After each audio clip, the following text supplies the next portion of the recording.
The knock came at exactly 8:03 a.m. 3 firm taps, not frantic, not hesitant, official. I was still in pajamas when I opened the door. The morning air was cold, the street quiet. A neighbor across the driveway paused mid-sip of coffee. A deputy sheriff stood on my porch holding a thick envelope. "Are you Miss Carter?" he asked. I nodded.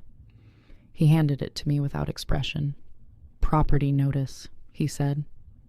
I saw my parents' names printed near the top before I even finished reading. Filed behind my back, no warning, no phone call. The neighbor kept watching. I didn't argue. I didn't react. I just thanked the deputy and closed the door slowly. That was the moment I realized this wasn't a misunderstanding. It was strategy. The envelope felt heavier than paper should.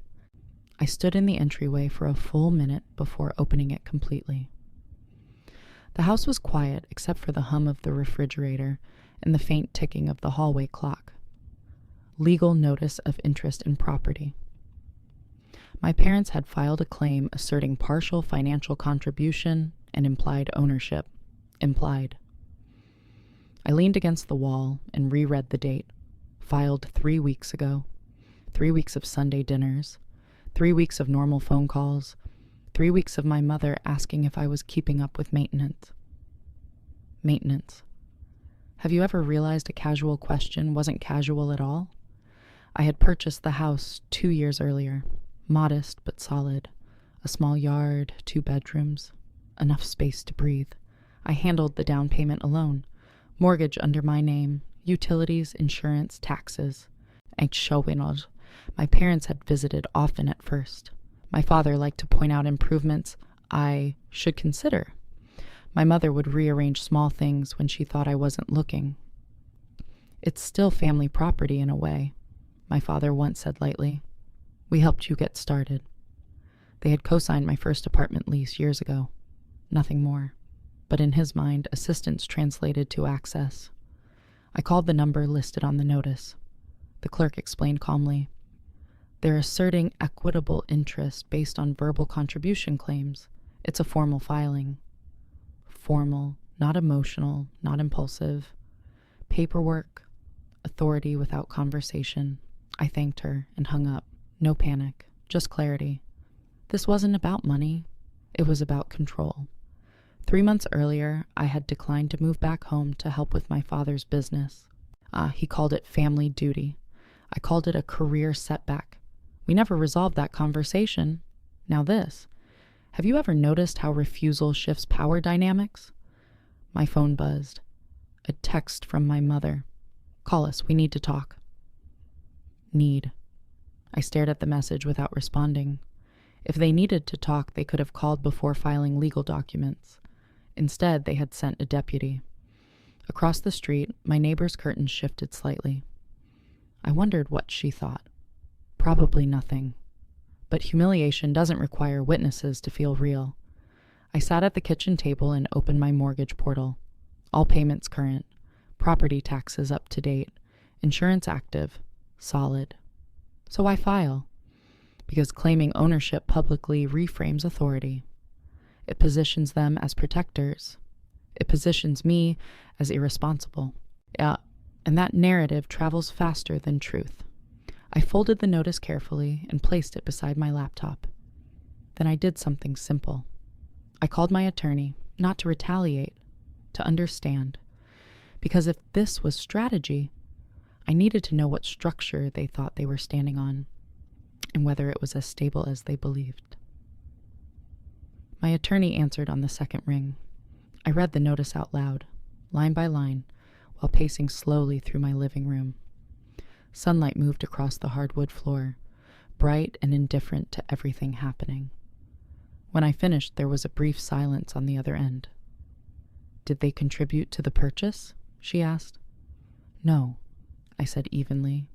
"Not financially." "Any written agreements? Promises? Shared title?" "No." Another pause. "Then this is a pressure tactic," she replied. "Or they're asserting interest, hoping you won't contest." Pressure. The word fit. Have you ever felt someone shift from persuasion to paperwork, When conversation didn't work? 3 months ago, my father had invited me to dinner alone. He'd outlined his vision for expanding the family business. He wanted me to leave my job and help stabilize things. "It's time to come back," he said. "You owe us that." "Oh." I declined politely. He smiled tightly and said, "We'll talk again." I didn't realize the talk would be filed at the county office. After hanging up with my attorney, I opened old emails. There were small things I'd ignored. My mother asking for copies of my mortgage statements for comparison. My father requesting the property deed for safekeeping. I hadn't sent them. At the time, it felt like overreach. And now it felt like reconnaissance. Have you ever replayed conversations and heard the undertone you missed before? I remembered a barbecue last summer, my father standing in the yard gesturing toward the fence. "This would increase value," he told a neighbor. "We invested a lot here." Invested? I had laughed it off then. I wasn't laughing now. The legal filing listed vague contributions. Support during purchase process. Advisory financial guidance. Words designed to blur lines, not lies, just distortions. My attorney suggested filing a formal response immediately. "We'll request documentation of their claims," she said. "They'll have to produce evidence." Evidence. That word steadied me, because truth holds up under documentation. I sat at my desk and pulled up my original purchase agreement. Every wire transfer. Every bank statement. Every signature. Mine. Have you ever realized that preparation feels like betrayal only to the unprepared? I drafted a short email to my parents. I received the notice. My attorney will respond formally. No accusations, no emotional language, just acknowledgement. My mother replied within minutes. "We didn't want to escalate this." Escalate. They had sent a deputy. I closed my laptop slowly. This wasn't about misunderstanding. It was about ownership, of property, of decisions, of me. And I had a feeling this wasn't the first boundary they planned to test. The paperwork arrived in waves. First, a certified copy of their claim. Then a request for mediation. Then a suggested family resolution meeting. Every envelope looked official, neutral fonts, formal headers, no emotion in the language. But I could hear it underneath. Compliance expected. Have you ever noticed how authority sometimes borrows the tone of the system? I agreed to attend the mediation session, not because I believed in compromise, but because I wanted everything said in a room where it would be recorded. The office was small, beige walls, a long table with bottled water lined up neatly in the center. My parents arrived together, sitting close, united. They didn't look angry. They looked convinced. My father spoke first. "We helped you build stability," he said calmly. "We deserve acknowledgement." Acknowledgement. That was the new word. Not ownership, not control. Acknowledgement. I asked one simple question. "Did you contribute financially to the down payment?" He hesitated. "We supported you emotionally and strategically," he said. Strategically. My attorney wrote something down quietly. "Have you ever seen someone redefine history in real time?" My mother leaned forward. "You wouldn't have had the confidence without us," she added. Confidence. It was almost impressive how abstract the claim had become. The mediator asked for documentation, bank transfers, written agreements, shared investments. There were none. The room shifted slightly. My father adjusted his tie. "We trusted her," he said. "We didn't think we'd need contracts." Trust. It's interesting how trust is mentioned only when leverage disappears. I kept my voice steady. "The mortgage is in my name. The deed is in my name. The taxes are paid from my account." My mother's jaw tightened. "You're acting like we're strangers," she said softly. Number one, I was acting like an adult. There's a difference. The session ended without resolution. They asked for more time. My attorney advised we proceed formally. On the drive home, I replayed childhood memories I hadn't examined in years. My father choosing my college major because it was practical. My mother opening my mail to make sure nothing was urgent. Small intrusions disguised as care. It had always been framed as protection. Have you ever realized protection can quietly become possession? The property claim wasn't impulsive. It was consistent. When persuasion didn't work, pressure followed. When pressure didn't work, paperwork arrived. That evening, I walked through my house slowly. The floors I chose, the paint color I selected, the small dent in the hallway from when I moved in alone. Every corner felt earned, and for the first time, I asked myself something difficult. Had they ever believed I was capable on my own, or had they always seen me as an extension of their authority? The next morning, my attorney called. "They've requested temporary lien consideration," she said. Lien. That word landed heavier than the rest. If granted, it could complicate refinancing, future sale, even credit evaluation. Not because they had proof, but because they had filed. Filing creates friction. Friction creates pressure. Pressure creates compliance. That was the strategy. Have you ever felt someone escalate not because they're right, but because they're losing influence? I stood at my kitchen counter, fingers resting lightly on the edge. This wasn't about money anymore. It was about control of narrative. If they could attach their name to my property legally, they could attach themselves to every decision I made. And that was something I was no longer willing to allow. The court date was set for review of their claim. For the first time since the deputy knocked on my door, I felt something shift inside me. Not fear, resolve. Because when someone challenges your foundation, you don't argue emotionally. You reinforce structurally. And I had something they didn't expect. A documentation that told a cleaner story than theirs. The question wasn't whether I would fight. The question was whether they understood what would surface once this reached a courtroom. The court date was set for 6 weeks later. 6 weeks of waiting. 6 weeks of pretending everything was normal. My mother still texted occasionally. "Have you watered the hydrangeas? Did you get the mail?" Small questions. Routine questions, as if we weren't standing on opposite sides of a legal filing. Have you ever noticed how people maintain normalcy to soften their own decisions? I didn't block them. I didn't argue. I just responded briefly. Yes. Handled. Thanks. The house felt different now. Not unsafe, just watched. I installed a camera at the front door, updated my security system password, not because I expected something dramatic, because clarity changes how you move. I started reviewing old documents more carefully, the closing paperwork from 2 years ago, the email threads with the mortgage officer, the bank wire confirmations. Every page told the same story: independent purchase, independent funding, independent ownership, and yet their filing suggested shared foundation. Shared. The word lingered in my mind. Our shared requires consent. There had been none. I thought about the small moments growing up when decisions were made for my own good. My father choosing which internships were acceptable. My mother filtering friendships she didn't approve of. It was never loud. It was structured, guided, directed. Have you ever mistaken direction for support? 3 weeks before the hearing, my father showed up unannounced. He didn't knock aggressively, just firm taps. I opened the door but didn't step aside. "We should talk privately," he said.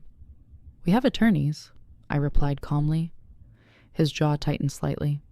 "You're making this bigger than it needs to be." That phrase again, bigger. As if defending ownership was dramatic. As if filing a claim wasn't escalation. "I'm responding proportionally," I said. "All right," he looked past me into the house. "You're isolating yourself." No, I was separating authority from intrusion. He left without raising his voice. No scene, just tension carried away in his car. The night before the hearing, I walked through the house slowly, touched the door frames, straightened a picture frame on the wall. This wasn't about bricks and paint. It was about autonomy. Have you ever realized that independence becomes threatening when someone has benefited from your compliance? I slept deeply that night, not because I wasn't nervous, because I was prepared. Every bank statement printed, every mortgage document tabbed, every communication logged. Structure matters. The next morning, I dressed simply. Neutral blazer, low heels, hair pulled back, not to impress, to remain steady. When I entered the courtroom, my parents were already seated together, united, calm, confident. They believed their narrative would hold. They believed proximity equaled authority. But proximity doesn't equal proof, and proof was about to be examined. The courtroom was smaller than I expected. Fluorescent lights, faded carpet, a wooden bench with scratches from decades of waiting. My parents sat 2 rows ahead of me. My mother's hands were folded neatly in her lap. My father leaned back, one ankle resting on his knee, as if we were at a school meeting instead of a property hearing. Their attorney nodded politely at mine. Professional, civil, almost casual. When our case was called, we stood. The judge asked routine questions first. Ownership, date of purchase, funding source. Simple facts. My attorney handed over the closing documents, the wire transfers, the mortgage approval letter issued solely in my name. Paper makes emotion irrelevant. My parents' attorney presented their claim. Verbal agreement, implied partnership, family investment, words without numbers attached. The judge asked a direct question. Is there any documentation showing co-ownership? Silence. A shuffle of papers, a brief clearing of the throat. No written contract, their attorney admitted, but there was understanding. Understanding. Such a flexible word. Have you ever noticed how understanding only seems to matter when it benefits someone else? My father finally spoke. We helped her, he said evenly. We guided her. She wouldn't have qualified without us. Guidance isn't equity, the judge asked again. Did you contribute funds to the purchase? Another pause. No direct funds, their attorney said carefully. No direct funds. It felt almost anticlimactic. All the tension, all the strain, and it came down to documentation. The judge reviewed the paperwork for several quiet minutes. The only sound was the hum of the overhead lights. Then she looked up. Based on the documentation provided, the property is solely owned by the defendant. The claim is dismissed. Just like that. No dramatic gavel slam, no raised voices, dismissed. My mother's posture shifted slightly. Not shock, not outrage, just recalibration. My father leaned forward, jaw tight. Systems can be slow, but when they work, they are precise. We stepped into the hallway afterward. Their attorney avoided eye contact. Mine shook my hand firmly. It's clean, she said. There's no ambiguity. Clean. That word stayed with me. Outside, my father approached. You didn't have to take it this far, he said quietly. I studied his face. Lines I recognized, expressions I'd grown up reading. I didn't file anything, I replied. He had no response. Because that was the truth. They initiated. I responded. Have you ever noticed how people resent consequences more than actions? My mother spoke next. We were just trying to protect the family. Protection that requires ownership transfer isn't protection. It's control. I'm not against you, I said calmly. I'm just not surrendering. There was nothing else to say. They left together, side by side. I walked to my car alone, not triumphant, not relieved in some cinematic way, just steady. But something had shifted, because while the case was dismissed, the relationship had changed permanently, and they weren't prepared for what that meant. The house felt different after the hearing. Same walls, same hardwood floors, same quiet hum of the refrigerator in the kitchen. But the air felt lighter, not because I had won, because I had stopped bracing. For weeks, I had lived in a state of tension, checking emails before bed, replaying conversations in my head, preparing for the next accusation, the next manipulation disguised as concern. After court, there was nothing, no calls, No follow-up messages. No, we need to talk. Silence. The first few days I kept expecting it. A voicemail, a guilt-laced text, something dramatic. Instead, my phone stayed still on the kitchen counter. I went back to small routines. Morning coffee by the window, watering the plant near the stairs, sorting mail without flinching when I saw official envelopes. The ordinary felt new. Have you ever realized how exhausting it is to live in constant defense mode? I didn't have to defend anything anymore. The paperwork spoke for itself, and strangely, that clarity made me step back from more than just the legal battle. I stopped attending Sunday dinners. No announcement, no explanation. I simply declined the invites. "We're keeping things small," my mother texted once. I didn't respond. A week later, my cousin mentioned at the grocery store that my parents were telling people I had misunderstood the situation, that I had overreacted. I smiled politely. Let them explain it however they needed. The truth didn't require a group chat. What surprised me most wasn't their narrative. It was how quickly I adjusted to distance. I rearranged the living room one afternoon, moved the couch closer to the window, sold the old dining table that had once belonged to my grandparents. I wasn't erasing history. I was removing weight. The house became mine in a way it hadn't felt before. Not because the judge said so, but because I stopped mentally sharing it. I changed the emergency contact at work, updated beneficiary information on my accounts, not out of spite, out of alignment. Systems reflect priorities. For the first time, my systems reflected me. One evening, my father called. I watched the phone ring, let it go to voicemail. His message was brief. "We should talk. This has gone too far." Too far. As if boundaries are distances you travel accidentally. I didn't call back. What would we talk about? The court decision? The paperwork? Or the years leading up to it? Sometimes silence communicates better than arguments ever could. I started therapy shortly after, not because I felt broken, but because I wanted clarity without bias. The therapist asked me a simple question. When did you first feel like you had to prove your worth in your own family? I didn't answer right away. The question lingered longer than the lawsuit ever had, and that's when I realized the property dispute was never just about property. It was about permission. Permission to exist without negotiation. Permission to succeed without surrender. The quiet withdrawal wasn't dramatic. It wasn't announced. It was administrative. Contacts updated. Habits shifted. Conversations reduced.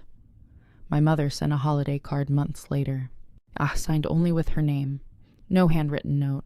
I placed it on the counter for a day, then filed it away.